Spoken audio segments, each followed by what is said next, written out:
حضرت علی المرتضیٰ رضی اللہ تعالیٰ عنہ بہادری اور دلیری پہ بڑے آگے تھے. آپ کو بہادری اور شجاعت کا لقب ملا تھا. حیدر کا لقب دیا.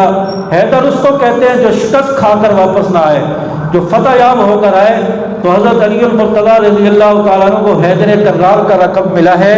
اور حضرت علی المرتضیٰ رضی اللہ تعالیٰ عنہ نے ان 26 غزوات کے اندر بہادری اور جوہر, بہادری کے چرچے اور بہادری کے جوہر دکھائے ہیں, اور کفار کے بڑے بڑے سرداروں کے سر قلم کیے ہیں. غزوہ احد کے اندر کفار کے بڑے بڑے سردار حضرت علی مرتضیٰ رضی اللہ تعالیٰ عنہ کی تلوار سے قتل ہوئے ہیں.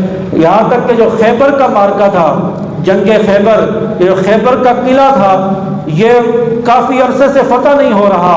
صحابہ نے بڑا زور لگایا, بڑی کوشش کی, لیکن فتح نہیں ہو رہا.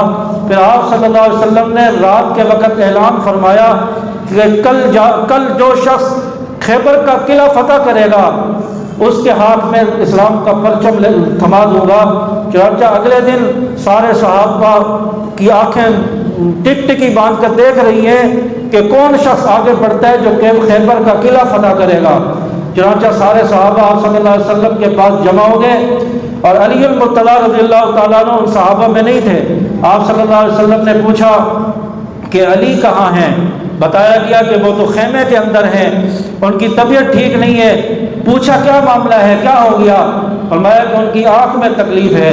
تو آپ صلی اللہ علیہ وسلم نے بلوایا حضرت علی رضی اللہ تعالیٰ عنہ کو, اور ان کی آنکھ پر اپنا لعاب لگایا, اور فرمایا کہ جیسے ہی لعاب لگایا حضرت علی رضی اللہ تعالیٰ عنہ کی آنکھ ایسے ٹھیک ہو گئی جیسے کبھی تکلیف ہوئی نہیں. پھر اس کے بعد حضرت علی رضی اللہ تعالیٰ عنہ کو آپ صلی اللہ علیہ وسلم نے بھیجا, اور حضرت علی المرتضیٰ رضی اللہ تعالیٰ عنہ نے جا کر وہ جو بادشاہ تھا وہاں رہ رہا تھا قلعے میں, اس کا مرحب نام تھا اس کا, اور اس کی عمر 55 سال تھی, اور حضرت علی رضی اللہ تعالیٰ عنہ کی عمر اس وقت 20 یا 25 سال کے قریب تھی. تو ایک 55 سال کے آدمی کے ساتھ حضرت علی رضی اللہ تعالیٰ عنہ کی کم عمری میں مقابلہ تھا, اور بالآخر حضرت علی رضی اللہ تعالیٰ عنہ نے اس کا سر تن سے جدا کر دیا, اور خیبر کا قلعہ فتح کر دیا, اور صحابہ نے نعرہ تکبیر لگایا, اور سارے جو ہے وہاں کی صدا جو ہے نعرہ تکبیر سے بلند ہونے لگی.